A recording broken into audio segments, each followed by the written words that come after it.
Halo guys, assalamualaikum warahmatullahi wabarakatuh. Terima kasih yang udah stay di channel Yatisam Official lagi. Semoga kalian selalu sehat. Berkabar Allah untuk kita semuanya. Gimana kabar kalian, sehat? Alhamdulillah Kaisam waras. Masya Allah, Kaisam doakan yang lagi sakit Allah sehatkan. Teman Kaisam yang berjuang di rumah majikan tentunya diberikan kekuatan sampai finish. Teman Kaisam yang bahagia juga tentunya jangan lupa bersyukur. Anginnya kencang banget cuy. Udah gitu panas ngelekep. Kaisam tuh suka musim dingin. Enak kalau musim dingin tuh. Berselimut juga, aduh Masya Allah. Sekarang itu musim panas, sedikit-sedikit keringat. Kalau kerja ya cuy ya, Kaisam itu ganti baju tuh sampai 3 kali. Aduh, kebayang ya majikan kalian pasti komentar aja. Awas cuy, jaga kondisi bau badan kalian. Kadang majikan tuh ilfil kalau sedikit kita bau badan aja. Jangan lupa pakai deodoran. Apalagi kalau libur-libur ya cuy ya, kita harus sadar diri aja berapa sih deodoran ya. Jangan sampai kita menyebarkan parfum yang tidak bau sedap. Ngomong apa sih kayak itu Sam? Ya pokoknya intinya jaga diri sendiri ya. Jangan jorse. Yang ngerasa oh enggak kayak Sam, saya emang nggak bau badan. Padahal yang di sampingnya kayak menjauh ya. Pokoknya waspada aja nih kalau teman kita sedikit menjauh, apakah kita bau badan? Aduh, kayak Zam tuh lucu ya cuy. Aduh, kadang ngadepin permasalahan pekerja migran tuh ada-ada aja hidup. Wis tak kasih tahu sedari awal, tetep aja nggak berubah-berubah. Aduh. Jadi ada satu pekerja migran yang baru selesai penyelidikan polisi semalam dan dia itu tidur di Taman Times Square ya, karena udah dipecat juga dari majikannya. Penasaran nggak sih kasusnya kayak gimana? Ya sebenarnya ya kasus seperti ini tuh orang-orang yang ruwet ya. Ya tapi ya mau bagaimana, kisah ini bisa menjadikan pembelajaran supaya yang suka ngambilin uang belanja majikan hati-hati ya. Walaupun kita akadnya hutang, bisa dipokingkan dengan tuduhan menyolong katanya cuy. Ayo kita bahas kasus ini. Ini sangat memprihatinkan sekali sih ya, pengabdian kita 10 tahun berujung di sel prodeo. Aduh, kadang kita nggak boleh terlena ya cuy ya, karena kita kerja di rumah majikan itu lama, jadi kita itu songong sama majikan. Bahkan ya setiap tahun, bertahun-tahun, kadang majikan itu sudah bergantung sama kita ini jadi besar kepala, ya kan? Buat majikan duit segitu mah nggak gede, ujung-ujungnya dipokingin juga. Oke, kita sebut aja Mbak ini Mbak A. Jadi Mbak A ini sebenarnya curhat sama Kak Yatisam, teleponin Kak Yatisam itu udah dari 3 minggu yang lalu. Sebenarnya 3 minggu yang lalu dia juga sudah ngomong, Kak Yatisam saya punya kasus. Iya, kasus apa? Orang-orang yang datang ke Kak Yatisam ya semuanya berkasus ya cuy. Biasa kalau nggak rentenir, pegadaian, hutang piutang ya wis udah ngelotok gitu. Kayak Sam, saya mau dilaporin polisi. Loh kenapa dilaporin polisi? Jadi ceritanya si pekerja migran ini setelah renew paspornya masuk pegadaiannya di Simsasu. Sebut aja wis, biar wah ini nasabahnya saya berkurang ini karena dilaporkan polisi. Ya kan udah sedari awal kayak Sam ngomong, rentenir jangan berbisnis rentenir. Karena pekerja migran ini semuanya itu toksik gitu ya cuy ya, nggak bisa ngambil paspornya, nggak bisa ngambil dokumennya, karena di luar itu ya mereka itu sudah terjebak dengan hutang. Akhirnya apa cuy? Ya udah hadapi saja. Jadi majikannya ini udah ngomong sama pekerja migran kalau paspornya itu nggak dikembalikan, ya kan? Karena kontrak kerjanya itu yang ditaruh di rentenir, ini kontrak kerja punya majikan. Alasannya itu mau dipoking, ya kan? Kan rentenir itu kalau nerima dokumen kalau nggak lengkap ya nggak mau ya cuy ya. Ya mungkin kontrak kerjanya dianya belum dikasih sama agensi, dia minjem sama neneknya karena yang tanda tangan itu neneknya. Sebenarnya neneknya ini penurut sekali sama si mbaknya, mungkin udah jadi pawang ya. Tapi kan belum tentu anak-anaknya itu terima orang tuanya diperlakukan seperti itu ya kan. Padahal kan anak-anaknya yang menggaji walaupun tanda tangan itu emaknya, bener nggak? Singkat cerita, anaknya ini udah me-warning si cecenya, kalau hari ini kontrak kerja itu nggak dikembalikan, saya poking karena pencurian dokumen. Itu dokumen majikan ya. Udah kelabakan ini si pekerja migran. Akhirnya apa cuy? Akhirnya si pekerja migran itu, tapi saya sudah kembalikan kayak Tisam. Gimana caranya kamu mengembalikan? Kan dokumen kamu ada di rentenir. Sebenarnya agent yang belum memberikan dokumen saya. Akhirnya saya kembalikan dokumen kontrak kerja saya kayak Tisam. Tapi yang punya majikan itu ditaruh di rentenir. Padahal sudah dikembalikan cuy kontrak kerjanya, tapi tetap aja nggak mau. Ini suara burung ya cuy ya, burungnya berciut-ciut.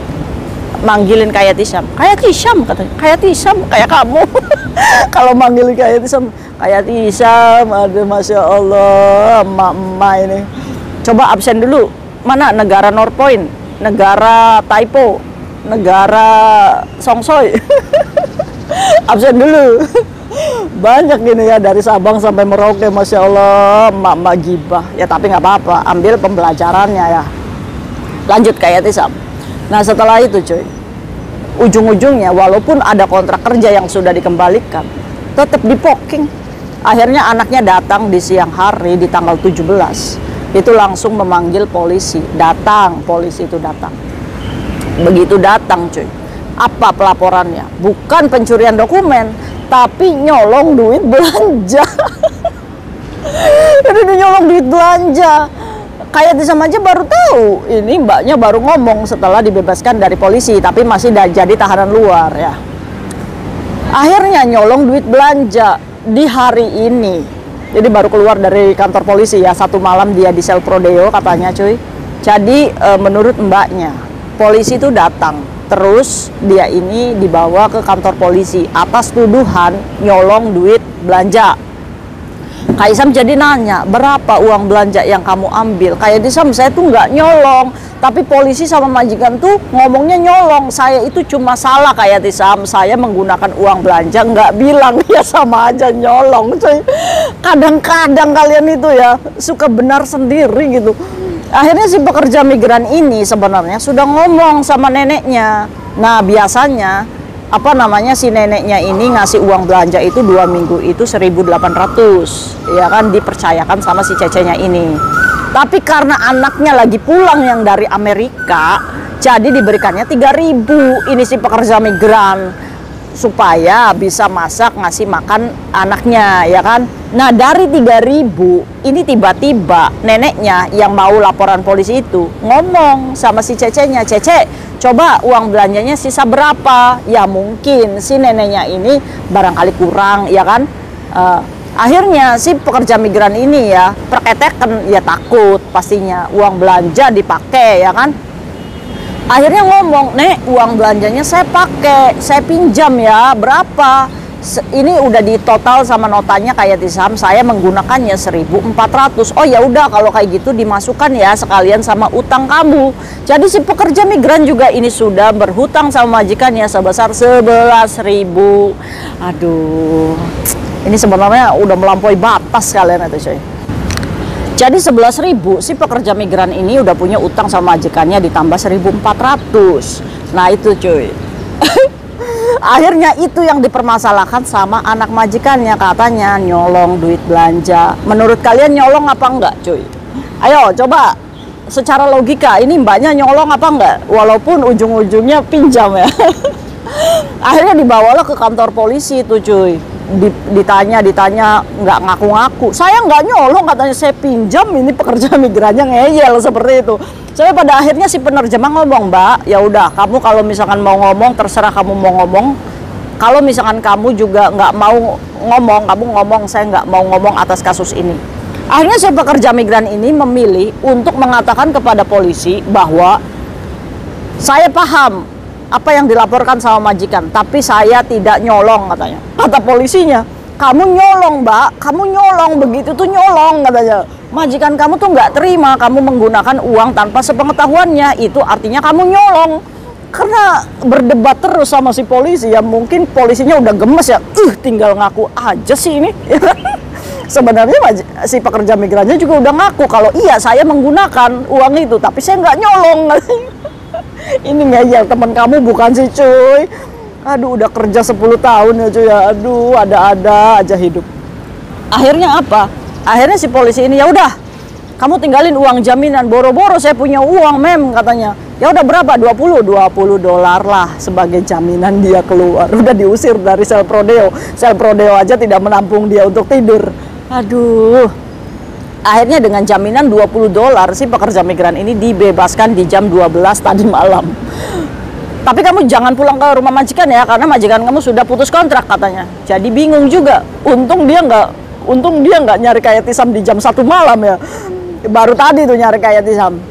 Akhirnya si pekerja migran ini tidurlah di taman Times Square. Ya Times Square tuh di mana sih cuy? Di Causeway Bay tah. Kaisam nggak terlalu nanya. Kaisam jarang jalan-jalan cuy, nggak tahu Times Square itu di mana. Di Causeway Bay kayaknya ya, di situ ya. Jadi dia itu tidur di situ semalaman. Tapi saya nggak tidur kayak Tisam. Ya iyalah, orang hati kamu lagi galau, lagi pusing, ya kan? Pastinya nggak bisa tidur. Punya utang gimana? Akhirnya Kaisam nanya, ya udah gini. Yang harus kamu lakukan adalah mencari shelter, tempat tinggal, ya kan? Ya mau nggak mau sih pekerja migran ini harus cari shelter dari organisasi yang menyediakan shelter pastinya. Kalau nggak dapat gimana kayak Tisam? Masih tanggung jawabnya siapa? Masih tanggung jawabnya agensi. Kalau misalkan shelter itu nggak bisa didapat, si pekerja migran ini harus datang ke KJRI lantai 1 ngomong, Bu, saya tahanan luar. Nanti KJRI akan menghubungi agensinya untuk menerima dia, memberikan tempat tinggal pastinya. Iya dong, karena apa? Karena dia harus wajib lapor ke polisi itu 1 bulan ke depan. Dia harus dapat tempat tinggal. Ya nanti ya cuy ya, semoga aja sih ya kita bisa bisa mendapatkan tempat tinggal untuk dia. Ya walaupun dia bersalah, walaupun dia ya. Terus gimana kayak Tisam 1 bulan ke depan? Apakah dia prosesnya akan dideportasi? Udah gitu paspornya nggak ada lagi ya kan?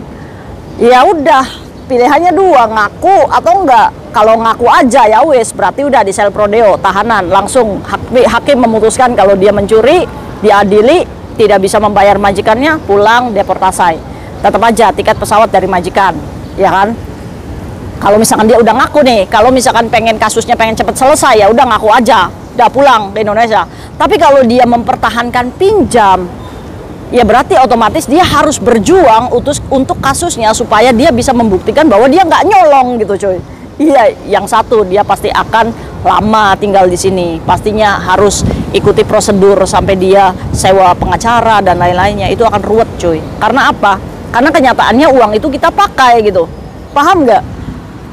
Siapa yang dirugikan di sini? Ya sebenarnya majikan sih yang kasihan ya, sudah majikannya baik digitukan sama kita gitu kan. Ini karena kita ini melampaui batas. Yang menjadi gregetnya kayak Tisam, kenapa kamu pakai uang belanja itu buat apa? Buat kirim ke Indonesia katanya cuy. Ya Allah Gusti, kamu di sini loh cengap-cengap kayak ikan koi yang pengen makan nggak bisa makan. Kok kamu bela-belain? Iya Kak Tisam, udah jangan marahin saya Kak Tisam, saya salah. Ya udah kalau kayak gitu saran Kak Tisam ngaku aja sama polisi. Wis ngaku, iya saya mengambil. Kalau tuduhannya mencuri ya udah saya akui. Wis sel prodeo aja. Setidaknya dapat makanan gratis di sel prodeo ya kan, tidak menyusahkan banyak orang, bener nggak?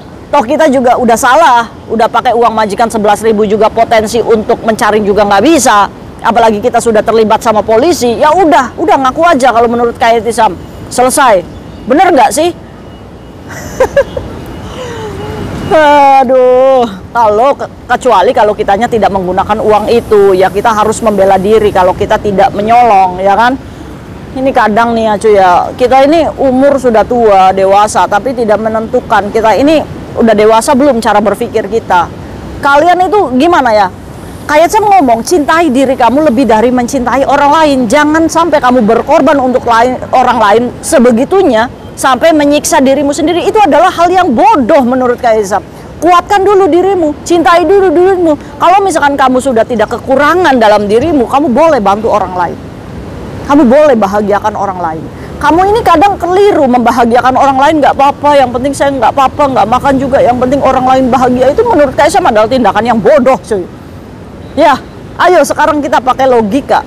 Kamu kerja di sini untuk apa? Untuk memperkuat ekonomi kita, memperkuat potensi uang kita. Saat kita punya uang, punya tabungan, kita mau menolong orang lain pun gampang cuy.